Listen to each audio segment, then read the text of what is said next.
Eropa berteriak, Jokowi pegang kendali harga nikel.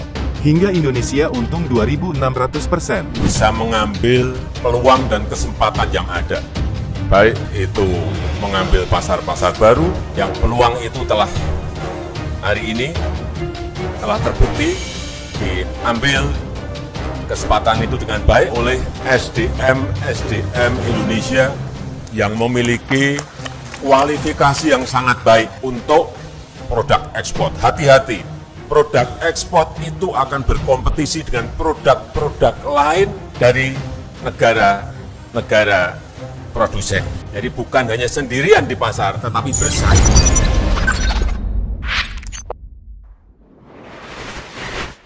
Halo sahabat bagi-bagi, sudah untung hingga 2.600% hilirisasi nikel Indonesia. Lagi-lagi, nikel tak bosan digagas oleh pemerintah. Satu komoditas ini yang sedang menggemparkan dunia. Semua heran dengan keberanian Jokowi mengambil kebijakan hilirisasi. Bagaimana tidak heran, nikel yang dilarang ekspor justru membuat negara-negara besar resah dan tak kunjung hentinya berbuat sirik. Untuk mengatasi kesirikan negara-negara itu, Jokowi berkomplot dengan negara senasib. Maksudnya, Jokowi gandeng, rangkul dan peluk negara sesama penghasil nikel agar ikut melawan negara Eropa di WTO. Namun ada masalah besar yang akan dihadapi Jokowi. Negara-negara penghasil nikel terbesar di dunia, seperti Brazil, Australia, Filipina, telah terlebih dahulu dipengaruhi oleh negara Eropa agar ikut memberontak kebijakan Jokowi.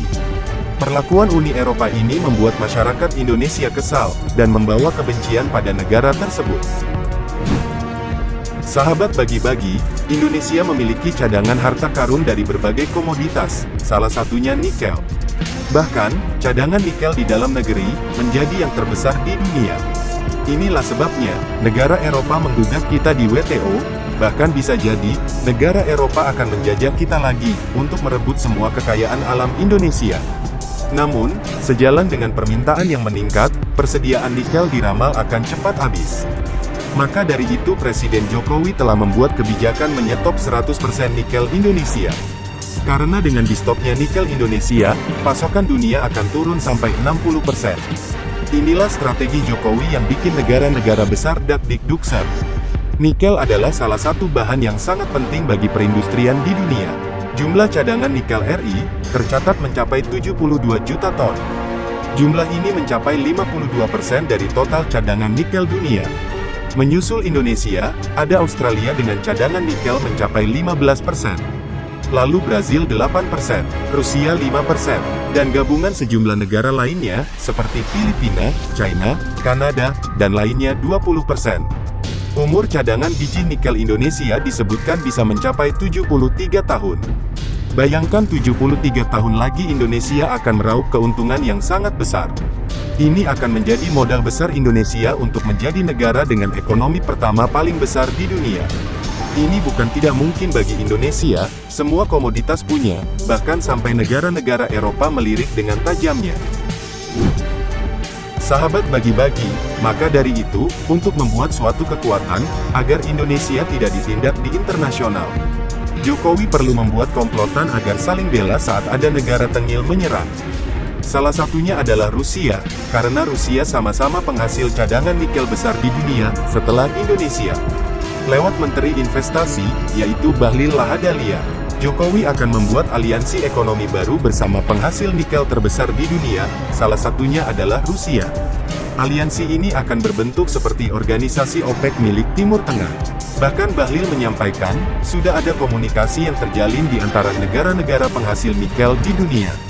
Ia menyebut, sudah ada beberapa negara yang setuju akan usulan tersebut. Namun sayangnya, Bahlil masih belum ingin mengatakan negara mana saja yang sudah setuju terkait dengan hal tersebut. Sudah pasti negara-negara yang besar dan bersahabat dengan Indonesia. Ya, Rusia sudah pasti mendukung Jokowi dan akan ikut bergabung. Dalam tur tersebut, nantinya, Bahlil mengatakan bahwa pihaknya akan membahas persoalan harga nikel yang perlu diatur sebagaimana mestinya, demi kepentingan bersama. Jokowi akan memegang kendali harga nikel dunia, dan menjadi epicentrum ekonomi masa depan. Sahabat bagi-bagi, Bahlil juga menyampaikan, negara penghasil nikel harus menjamin, untuk mensuplai ke negara-negara yang tidak memiliki nikel. Namun, sudah dalam bentuk barang jadi, bukan barang mentah. Ide ini digagas oleh Presiden Jokowi, sebagai langkah untuk mensejahterakan kehidupan bangsa Indonesia. Hebat sekali Presiden Jokowi, bisa membuat negara Eropa tunduk kepada Indonesia. Presiden Jokowi sejak awal bertekad, menjadikan sumber daya alam Indonesia, seperti nikel bisa bernilai tambah di dalam negeri. Dan mengakhiri era menjual barang mentah ke luar negeri, karena hanya menguntungkan negara lain. Dan sekarang Uni Eropa sedang menjerit, dan akan berusaha mempengaruhi negara lain agar membenci Indonesia. Sahabat bagi-bagi, selain itu, cadangan nikel yang terbesar di dunia adalah milik Indonesia. Ini membuat kekuatan Jokowi semakin sangar di dunia. Tak tanggung-tanggung, dari sisi produksi, Indonesia juga menduduki juara pertama. Terbukti, dalam catatan Menteri BUMN, Erick Thohir, pada tahun 2021 lalu, nilai tambah dari hasil ekspor nikel melalui hilirisasi tembus 2.600%, atau menjadi 27 miliar US dollar, setara dengan 421 triliun. Kebijakan penghentian untuk menghentikan ekspor biji nikel bukan tanpa pro kontra. Uni Eropa yang bergantung pada pasokan nikel dari RI, langsung membawa masalah ini ke Organisasi Perdagangan Dunia. Sahabat bagi-bagi, Indonesia telah mengekspor 98% nikelnya ke China, dan sisanya ke Uni Eropa. Blok kerjasama ekonomi di benua biru tersebut, merasa dirugikan dengan kebijakan pemerintah RI. Pantas saja, jika Uni Eropa sangat bergantung terhadap nikel Indonesia. Namun, persediaan nikel di dunia diprediksi akan cepat habis, seiring dengan peningkatan permintaan untuk produksi elektrik vehicle, EV, dan memenuhi transformasi energi hijau.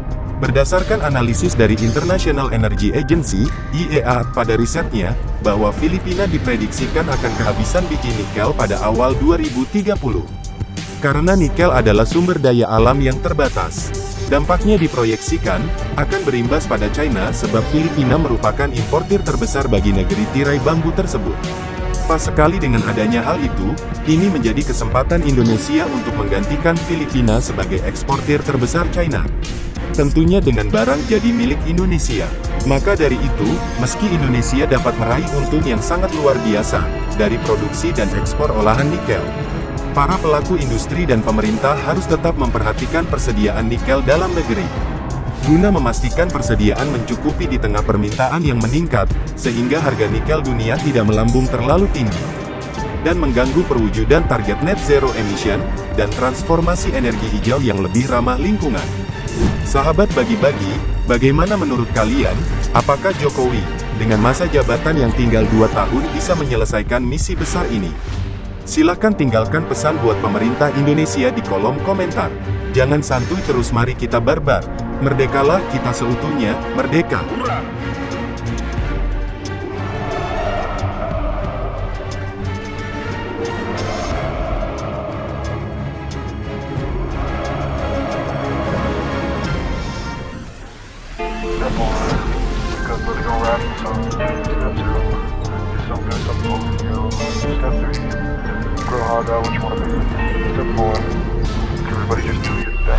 Wake up, today's gonna be a good day. Wake up, today's gonna be a good day. Wake up, today's gonna be a good day. Wake up, today's gonna be a good day. Wake up, today's gonna be a good day. Wake up, today's gonna be a good day. Wake up, today's gonna be a good day. Wake up, today's gonna be a good day. Set your affirmations, aspirations. I got shit to do, the aftermath of preparation. Good food, good mood, blood in circulation. One step at a time, yeah, that's how you make it. Set a goal you control and the steps you take them. I try to pick one thought, have some concentration. And if I make a mistake, it's called education. I try to do this every day, call it replication. Wake up, today's gonna be a good day. Wake up, today's gonna be a good day. Wake up, today's gonna be a good day. Wake up, today's gonna be a good day. Wake up, today's gonna be a good day. Wake up, today's gonna be a good day. Wake up, today's gonna be a good day. Wake up, today's gonna be a good day. Life ain't easy, yo. I think there's a reason, though. Ups and downs, just like every different season, yo. Sometimes I'm high, other times I'm barely breathing, though. You always gotta fight and hide from the demons demons, yo. Negative thoughts are poison.